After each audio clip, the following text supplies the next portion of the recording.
Firishta on duty nurse उस चिंतित युवा सेना के मेजर को उस बिस्तर के पास ले गई। आपका बेटा आया है, उसने धीरे से बिस्तर पर पड़े बूढ़े आदमी से कहा। बुजुर्ग की आंखें खुलने से पहले उसे कई बार इन्हीं शब्दों को बार बार दोहराना पड़ा। दिल के दौरे के दर्द के कारण भारी बेहोशी की हालत में हल्की हल्की आंखें खोलकर किसी तरह उन्होंने उस युवा वर्दीधारी मेजर को ऑक्सीजन टेंट के बाहर खड़े देखा।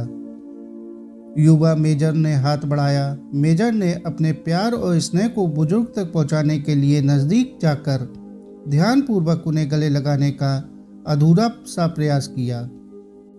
इस प्यार भरे लम्हे के बाद मेजर ने उन बूढ़े हाथों को अपनी जवान उंगलियों में प्यार से कसकर थामा और मैं आपके साथ आपके पास ही हूँ का एहसास दिलाया। इन मर्मरिक क्षणों को देखते हुए नर्स तुरंत एक कुर्सी ले आई ताकि मेजर साहब बिस्तर के पास ही बैठ सके। आपका धन्यवाद बहन, ये बोलकर मेजर ने एक विनम्र स्वीकृति का पालन किया। सारी रात वो जवान मेजर वहां खराब रोशनी वाले वार्ड में बैठा रहा, उस बुजुर्ग का हाथ पकड़े पकड़े उन्हें स्नेह प्यार और ताकत के अनेक शब्द बोलते बोलते संयम देते देते। बीच बीच में बहुत बार नर्स ने मेजर से आग्रह किया कि आप भी थोड़ी देर आराम कर लीजिए, जिसे मेजर ने शालीनता से ठुकरा दिया। जब भी नर्स वार्ड में आई, हर बार वह अपने आने और अस्पताल के रात के शोर शराबे से बेखबर ही रहा। बस यूं ही हाथ थामे बैठा रहा। ऑक्सीजन टेंट की गर्माहट, रात के स्टाफ सदस्यों की हंसी का आदान प्रदान, अन्य रोगियों के रोने और कराहने की आवाज़ें, कुछ भी उसकी एकाग्रता को तोड़ नहीं पा रहा था। उसने मेजर को हरदम उस बुजुर्ग को कुछ कोमल मीठे शब्द बुदबुदाता सुना। मरने वाले बुजुर्ग ने कुछ नहीं कहा, रात भर केवल अपने बेटे को कसकर पकड़ रखा था। भोर होते हुई बुजुर्ग का देहांत हो गया। मेजर ने उनके बेजान हाथ को छोड़ दिया और नर्स को बताने के लिए गया। पूरी रात मेजर ने बस वही किया जो उसे करना चाहिए था। उसने इंतजार किया। अंत में जब नर्स लौट आई और सहानुभूति जताने के लिए कुछ कह पाती, उससे पहले ही मेजर ने उसे रोककर पूछा, कौन था वो आदमी? नर्स चौंक गई। वह आपके पिता थे, उसने जवाब दिया। नहीं, वे नहीं थे, मेजर ने उत्तर दिया। मैंने उन्हें अपने जीवन में पहले कभी नहीं देखा।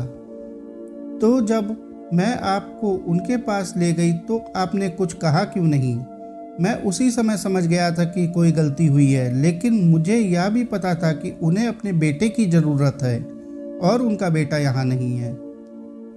नर्स सुनती रही उलझन में।